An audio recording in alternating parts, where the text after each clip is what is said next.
Hello everybody, this is Ice and welcome back to another video in the C++ start to finish tutorial series. Now before we delve into getting into a bunch of coding this episode, which we are going to do, we need to understand a few things about how numbers are handled in computers and more importantly in C++. Now I assure you we're going to be doing a tiny bit of math here, but it's really easy math, so I think you'll get it just fine. So let's just dive right into it so we have plenty of time to do some coding after. First of all, we have to understand that computers store numbers in binary, which I'm just going to call bin. Now binary is just, if you didn't know, made up of zeros and ones and zeros. There are only two symbols here. Our symbols are 0 and 1, and this can represent a wire in a computer. The wire could be on or off, or high or low, rather, in electricity, and that could mean a 1 or a 0 in binary. Now, binary is actually very interesting because it's optimized so that every possible combination of the numbers is used. So, for instance, this is a 5-bit number, so to find out how many combinations we do, let's start with the first bit. The bit in a binary number is nothing more than just one of the zeros or ones that represents a number. So we're not going to go into how bits represent a number in this video because it's not important. We just have to know how to calculate how many possibilities a binary number has. So for our first bit, how many possibilities does a 1-bit binary number have? Well, it can either be 0 or 1, so this one is just one possibility.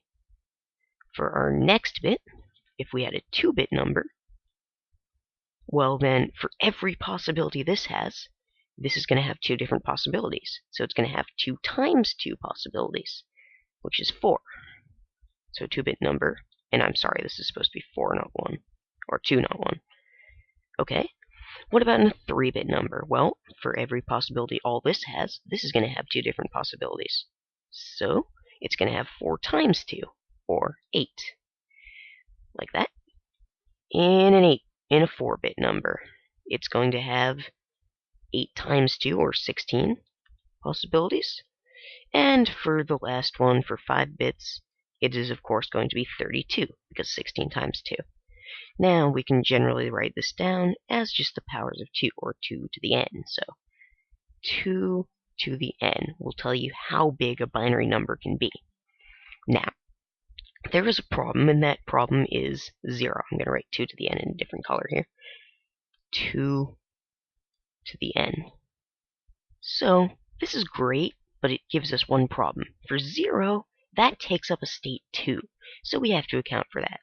So the formula for the maximum binary number with some number of bits is just 2 to the n minus 1. So if we had a 5-bit binary number, we can plug in n here. We get 2 to the 5 minus 1, which amounts to 31. So the maximum number that can be stored in 5 bits is 31. Now, another problem is this thing called sign. So this here is the formula to find it for unsigned, which means it can only be positive. So I'm just going to write unsigned. However, often in binary we store one of these bits, usually the greatest one, as a signed bit. So for signed numbers, well, we can start with 2 to the n minus 1 minus 1. And now, this formula will basically account for the fact that it goes for negative numbers too. So, this one actually works for signed numbers, which means they can be positive or negative to whatever this is. So in a 5-bit signed number, we can go from, well, if we put this in, we get 2 to the 4th minus 1, which is just 15. So we can go from negative 15 to 15. So this is for signed. And that's all you need to know. Now the other thing to note is what a byte is. A byte, or a standard byte in this case, is just 8 bits. So a byte, an unsigned byte, is going to be 2 to the 8th minus 1, which is 255. And a signed byte is going to be 2 to the 7th minus 1, which is just negative 127 to 127. So now you get all that. You're probably wondering how this implements in programming, and we are about to see that right now. In C++, we have a few different data types. We have booleans, we have integers, we have floating point, we have doubles. All of these things are a set number of bytes, which means they can store a set amount of information. So we're going to create a new project for a change. We're going to create an empty project. We're going to call it tutorial 4 since this is the 4th tutorial. Next, we don't need debug. And there we go. We're going to create a new file in it. We've done this all before, called main.cpp. Add it to release. Go in here, and main.cpp. There we go, finish, and we are all set. Now, just to start off, I will make sure to include IOStream using namespace standard, and this is all stuff we've done before, so we're just going to create our int main method, and now we are ready to start off.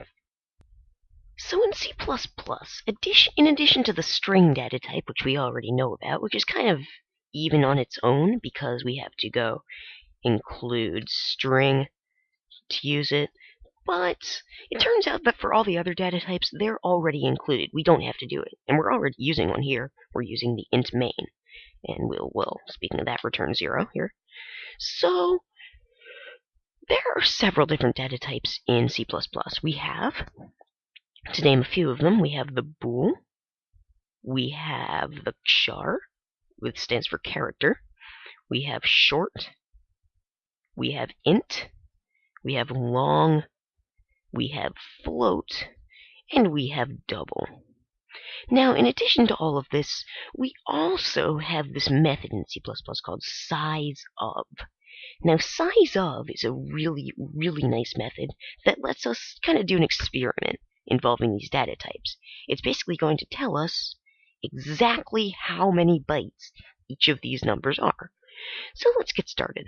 We're just going to create one of these lines, and then it will be easy after that. So we'll start with cout, and then 2 arrows.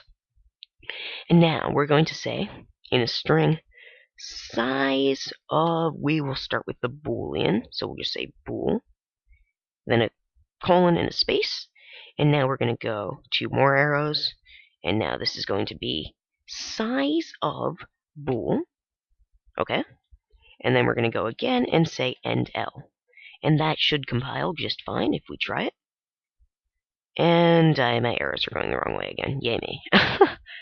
Sorry about that. Put these all back together, and if we build this, it will work. And if we run this, we'll see that size of bool equals 1. Now, this did give us a number, which we'll talk about later, but just know that that's right. This will tell us the number of bytes it takes up.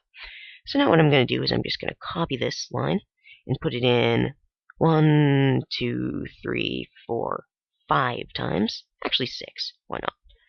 So now what we're going to do is we're going to change these other cout statements so that they tell us the lengths of different things. So the next one is probably char or character.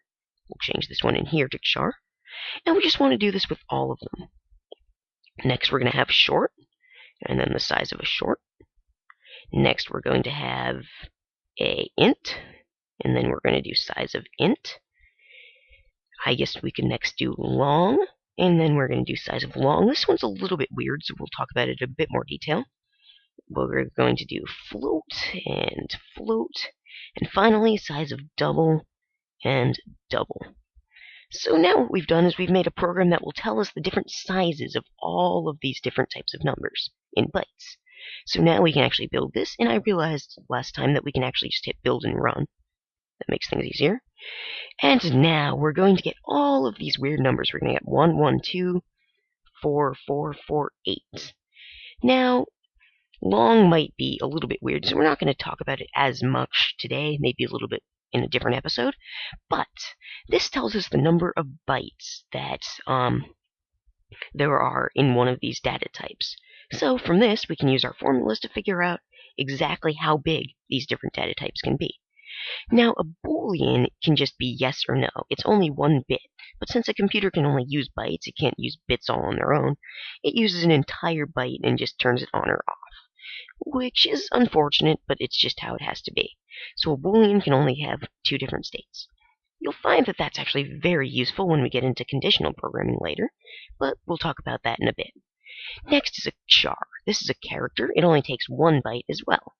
So this means that we can have 255 different states. Now, there are about 255 different characters here. Now, this could be signs, so you might actually go down to 127. It's a bit interesting, but there you go. Next off, we have the short. Now, a short is just a smaller type of number. It's a number stored with 2 bytes, and it's just a number, nothing else. Now, we're always going to assume that the different number types are signed. We're not going to, because unsigned things you actually have to put in unsigned, so they're signed by default. So we put it into the formula. We'd say 2 to the 2 minus 1, so 2. So 2. Well, this is 16 bits because it's 2 bytes, because 8 times 2 is 16. So we do 2 to the 15th minus 1, and if I go and grab my calculator, my fancy calculator, we can see that 2 to the 15th minus 1 is this number here. In a short, we can store numbers up to 32,767. So there we go, there's that. Next, we have the int, which can store 4 bytes. Now, this is the most common type, but let's try that. So 4 times 8 is 32, so 2 to the 32 is this number minus 1. So we get that this almighty number is the maximum integer. I think it's 4,294,967,295. Ints are much bigger than shorts, obviously, since they have twice as many bytes, so that's pretty cool. Now, it's the same thing with longs and floats. Now, longs can be a little bit weird, so we'll talk about them later. And floats are mainly made to store decimals. Now, finally, we see the double. This one is insane. This is 8 bytes. And in fact, I don't even think the calculator can handle this one. So we plug this in. For a signed double, it's 2 to the 64 minus 1, which is 63. 2 to the 63 gives us this number, minus 1, equals this thing. This is the maximum double number, and I'll give it to you, that's a pretty darn big number. If you need to use a number bigger than that in your program, then I'm not sure what's up. But there you go. Now we know the maximum different numbers. You don't have to memorize these or anything. It's just a nice little thing to do. Just an interesting little experiment that you can do on your own. So there you go. That's pretty much what I have today. It was a much more technical video than usual, involving the different sizes of the numbers. In the next video, we're going to begin talking about how we can use these numbers, how we can add them and subtract them and do all that stuff. Hopefully you're excited for that, and as always, well, bye now.